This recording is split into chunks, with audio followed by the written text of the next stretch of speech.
मला या दौलत सोनावणेला पुन्हा वल्लरीच्या संपर्कात येऊ देऊन नाही चालणार. अहो काय चला.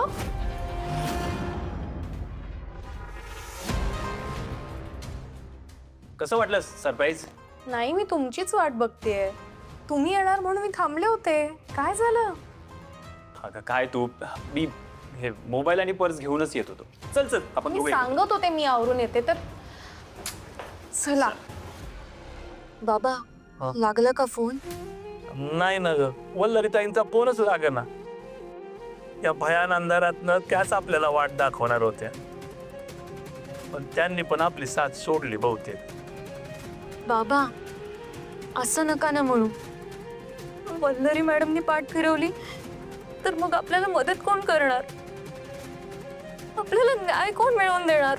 पोरी, गरिबाच्या ताटात भाकर आणि झोळीत न्याय कधीच पडत नसतो.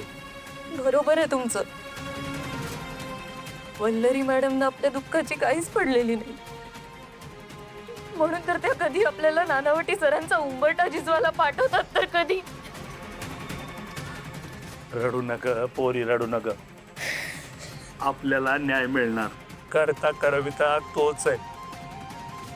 तोच आपल्याला आता याच्यातून बाहेर काढेल, त्याच्यावरच आपला भरोसा आहे.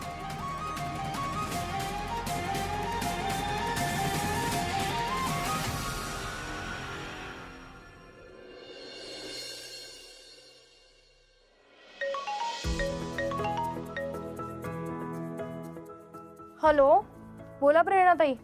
वल्लरी, आज आपल्याला गणपतीची मूर्ती फायनल करायला जायचंय, लक्षात आहे ना तुझ्या? नाही नाही प्रेरणाताई, अहो विसरले नाही मी.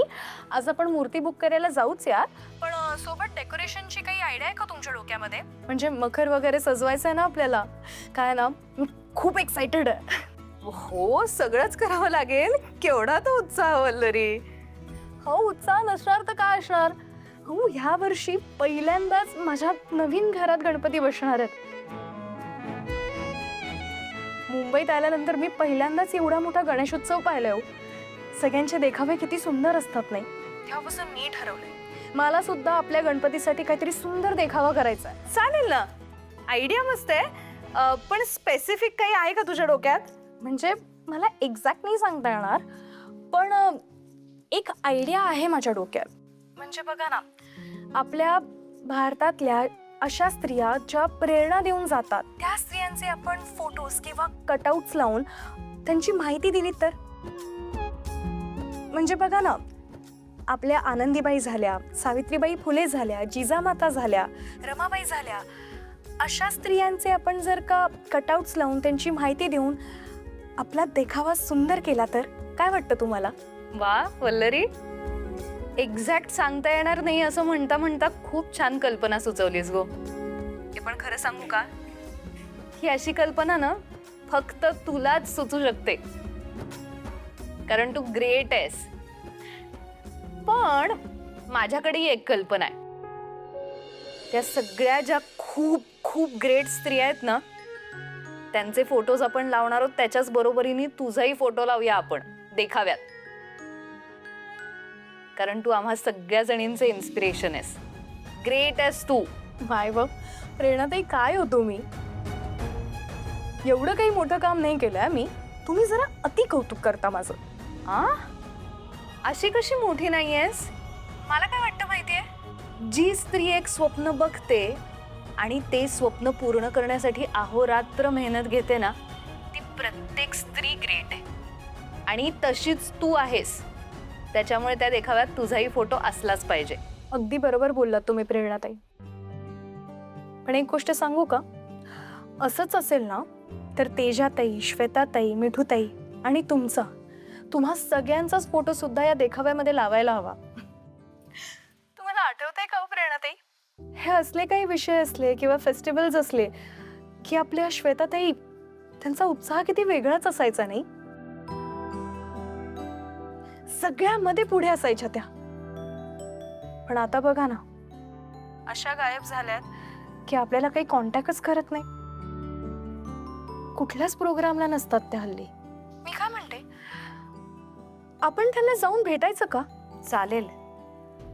नाही, काही दिवस माझ्याही डोक्यात येतच आहे की आपण डायरेक्टली एकदा तिला भेटायलाच जावं. नाही, संसारात गुंतणं साहजिक आहे, पण तरी एवढी काय बिझी आहे ती ते जाणून घ्यायचंच आहे मलाही. नाही, गुरफटणं तर साहजिकच आहे, पण तरी सुद्धा मला असं वाटतंय की स्वतःसाठी, मैत्रिणींसाठी थोडा तरी वेळ काढायला हवा त्यांनी. एक्झॅक्टली. नाही, आपण जाऊच या तिला भेटायला. आणि मी तर म्हणते तेजालाही घेऊन जाऊया बरोबर. म्हणजे कसं, तेजा छान झापून काढेल तिला. अगदी खरं बोललात तुम्ही. आपण तेजाताईंना ना घेऊनच जाऊया. त्या बरोबर धडा शिकवतील त्यांना. हो, डन. Done. आपण जाऊया नक्की तिला भेटायला. आणि तेजाशी मी कोऑर्डिनेट करते. चल, बाय.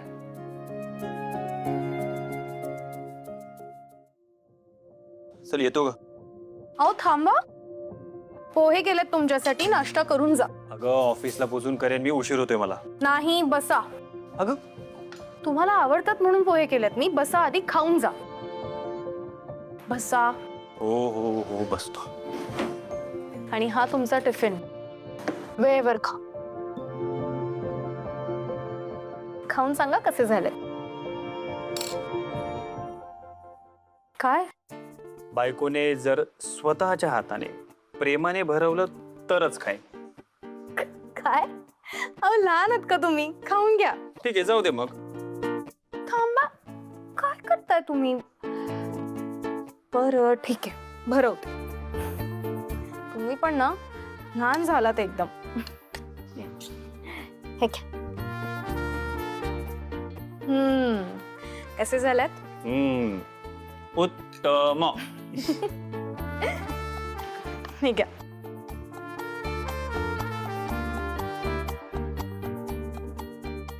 काय हो, ऑफिसमध्ये फार काय झालं? एक सेकंड थांबा. ठीक आहात ना तुम्ही? काय होतंय? पाणी घ्या, पाणी घ्या.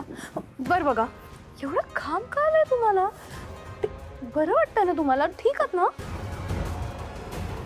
काय हो? ठीक आहे. हे बघा, तुमची तब्येत ठीक नाही का? काय त्रास होतोय तुम्हाला?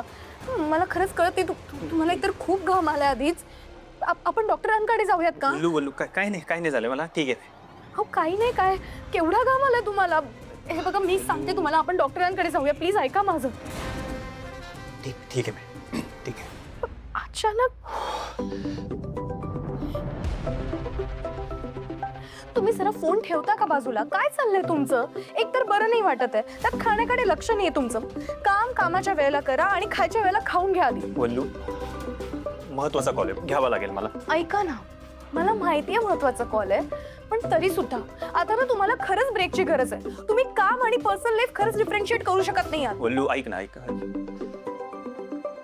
तू मला नको शिकू. मी आता काय करायला पाहिजे? प्लीज यार, महत्वाचा कॉल आहे म्हणून मला बाहेर जाऊन बोलायचंय. अरे काय चाललंय तुमचं? महत्वाचाच कॉल आहे ना, मग तो तुम्ही इथेही अटेंड करू शकतात खात खा. पण तुम्हाला आय गेस काहीतरी लपवायचंय माझ्यापासून, म्हणून हे सगळं करताय तुम्ही. इतकं काय महत्वाचं आहे जे तुम्ही माझ्यासमोर नाही बोलू शकत आहात? बोलू, अगं काही गोष्टी घरातल्यांसमोर नाही बोलू शकत म्हणून मला बाहेर जाऊन बोलायचंय. तुला सगळ्यातलं सगळंच कळायला पाहिजे. हा हट्ट काय? So please. मला माहिती तुम्ही माझ्यापासून काय लपवताय ते. हेही माहिती आता कोणाचा कॉल आलाय. एक स्पष्टपणे विचारू का? तुम्ही मौसमी केमिकल्सच्या बाबतीत माझ्यापासून आणखी काही लपवताय का? हे बघ वल्लरी, मी याआधी तुला सगळ्या गोष्टी क्लिअर केल्या.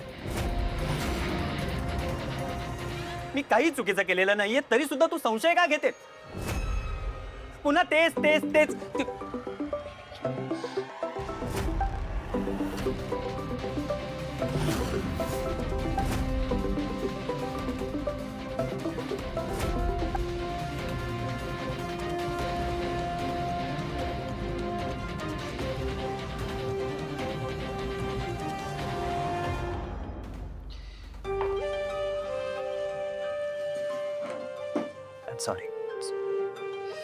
Sorry. I really sorry. बोलू होतंय काय माहिती का की डोक्यात ना सतत काम काम आणि काम आहे, त्यामुळे स्ट्रेस वाढतोय, त्यामुळे चिडचिड होते. आपल्या दोघांच्याही डोक्यात सतत काम काम, त्यामुळे तुझीही चिडचिड माझीही चिडचिड. त्यामुळे आपण दोघांनी ह्या गोष्टी खूप शांतपणे हँडल करायला पाहिजे. इनफॅक्ट मी शांतपणे हँडल करायला हव्या ह्या गोष्टी. I am really very sorry.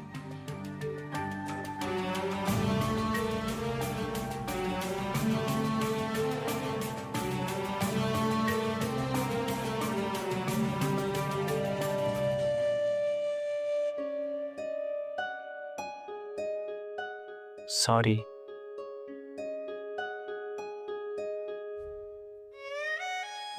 Sorry ना बोल.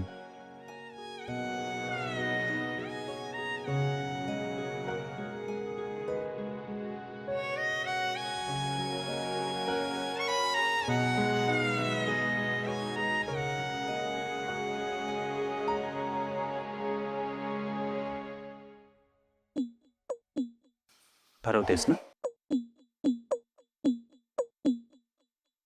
मूड नाही तुमच्या हाताने खाऊन घ्या. बर. अच्छा, म्हणजे बायको रुसलीये तर आता तिने आपल्याला नाही तर आपण तिला भरवायला पाहिजे ना, तेही प्रेमाने.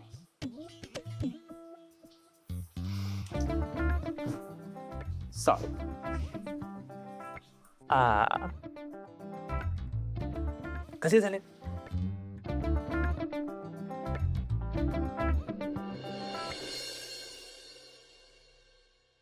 माय, मी मला स्वतःच्या डोळ्यांनी पाहिलं. असे झगडत होते दोघं, असे झगडत होते का विचारूच नका ना. काय सांगता सासूबाई? मग म्हणजे प्रेमानं खाऊ घालता घालता अचानक भांडण सुरू झालं. हो ना. पण तुला सांगते, माझ्या मनाला गैरा त्रास होई राहिला होता. अरे त्याला श्वास बी नव्हता घेता येत आणि असा घाम चाली राहिला होता, असा घाम चाली राहिला होता का बस कधी. तरी बी ती माया तोंडाले कुलूप लावायला तयार नव्हती. पण मला सांग, त्याला त्रास का बरं राहिलाय? त्याला बीपीचा त्रास त्यांनी चालू होई गेला. का प्रवाह ते मनोज भाऊजी काय तुमच्यासारखे आहेत का लेचे पेचे आला वाराने गेले उडून? काम करतात ते, जास्तीचं काम झालं असेल म्हणून झाला असेल त्रास. खूप पैसे कमवणाऱ्यांना खूप विचार करायला लागतो हा, त्यामुळे टेन्शन असतात त्यांना. ज्यांना कामच नाही त्यांना कसलं आलंय टेन्शन. हो ना माय, गैरा मरमर करतो मामन्या. आणि ती वकिलीन घरामध्ये कोर्ट भरवल्यासारखी सतत त्याला प्रश्न विचारून बंडावून सोडते. बिचारा मामन्या. सासूबाई, तुमची मायाची नाटकं ना जरा बंद करा. त्या मनोज भाऊजींच्या तब्येतीची काळजी करण्यापेक्षा ना आपल्या पहिल्या मुलाला ही सगळी प्रॉपर्टी कशी मिळेल याचा विचार करा. हा,